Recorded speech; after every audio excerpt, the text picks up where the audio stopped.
കുഴിമന്തി കഴിച്ച് വിഷബാധയേറ്റ് മരണപ്പെട്ട ഉസൈബയുടെ പെരിഞ്ഞനത്തെ വീട്ടിലാണ് ഞാനുള്ളത്. ശക്തമായ മഴയാണ് പുറത്ത്. ഉസൈബയ്ക്ക് വേണ്ടി പ്രാർത്ഥിക്കുകയാണ് അവരുടെ കുടുംബം.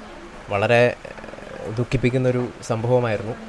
നമുക്കെന്തായാലും ആ ദൃശ്യമൊന്ന് കണ്ടിട്ട് വരാം. നിങ്ങളെല്ലാവരും കാണേണ്ട ദൃശ്യമാണത്.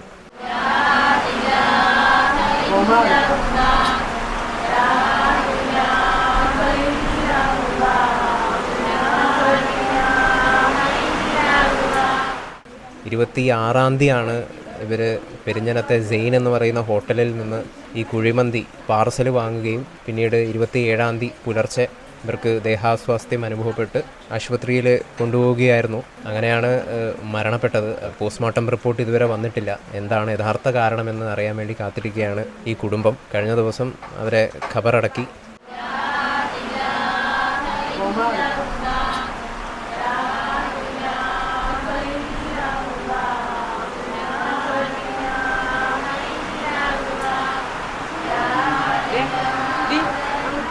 ഇരിങ്ങാലക്കുടയിൽ നിന്ന് തൃശ്ശൂർക്ക് കൊണ്ടുപോയപ്പോഴും നമ്മൾ വിചാരിച്ചത് ആൾക്ക് കുഴപ്പമൊന്നുമില്ല, ആൾ പഴയതുപോലെ നമുക്ക് തന്നെ തിരിച്ചിട്ടുണ്ട്. അവിടെ ചെന്നപ്പോഴാണ് അറിയണത് ആൾക്ക് ഇങ്ങനെ കൂടുതലാണെന്നുള്ളത്.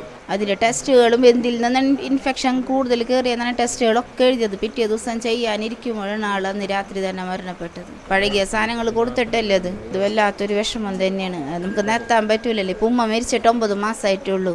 സഹോദരി ഇന്നലെ മരണപ്പെടാൻ കാരണം എന്ന് വെച്ചിട്ടുണ്ടെങ്കിൽ ഫുഡ് ഈ ഹോട്ടലിൽ നിന്ന് കുഴിമന്തി കഴിച്ചതിൻ്റെ പേരിലാണ്. അതിൻ്റെ മയോണീസ് ആണ് മൂപ്പര് കഴിച്ചിട്ടുള്ളത് കൂടുതൽ. അസ്വസ്ഥതകൾ ഭയങ്കരമായിട്ടുണ്ടായി. വയറ്റിൽ നോക്ക്, ഛർദി അങ്ങനെയൊക്കെ ഉണ്ടായി. പനി കുടച്ചിലൊക്കെ ഉണ്ടായി. മയോണീസിൽ നിന്നാണ് കൂടുതലും പറഞ്ഞിട്ടുള്ളത്, കൂടുതൽ അറിവായിട്ടുള്ളത്. അങ്ങനെ സ്ഥിരമായിട്ട് അങ്ങനെ കഴിക്കില്ല.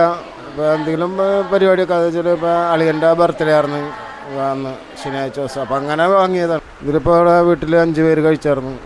അതിലിപ്പോൾ പെങ്ങളാണ് മൂത്ത സഹോദരിക്കാണ് ഇത്തിരി മരണപ്പെട്ടത്. 4 പേർക്കും ബുദ്ധിമുട്ടുണ്ട്. ഇപ്പോൾ 3 പേര് അഡ്മിറ്റാണ്. ഒരാളെ കൊണ്ടുവന്നു, കുഴപ്പമില്ല.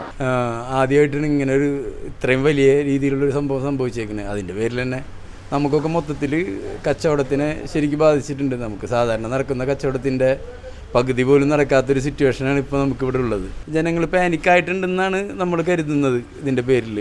അപ്പോൾ അതിൻ്റെ ആയിരിക്കാം ഇപ്പോൾ ആ സംഭവം കഴിഞ്ഞതിൽ പിന്നെ നിങ്ങൾക്ക് തന്നെ നോക്കിയാൽ അറിയാം, കച്ചവടം വളരെ കുറഞ്ഞൊരവസ്ഥ ഇവിടെ ഉണ്ട്. മയോണീസ് ഇപ്പോൾ കഴിക്കാനൊരു ഭയമുണ്ടോ? ഭയമുണ്ട്. അങ്ങനെ ഫുഡിൻ്റെ കാര്യമൊക്കെ ശ്രദ്ധിക്കണം. കാരണം എല്ലാവരും വരണതല്ലേ കഴിക്കാനായിട്ട്.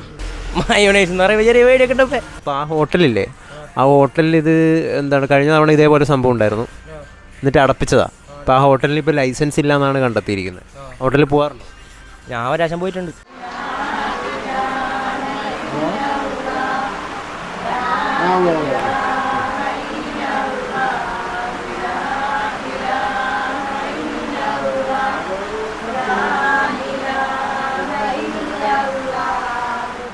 കൂടുതൽ വാർത്തകളും വിശേഷങ്ങളും നിങ്ങളിലേക്കെത്താൻ ABC TV സബ്സ്ക്രൈബ് ചെയ്യുക, ബെൽ ബട്ടൺ അമർത്തുക.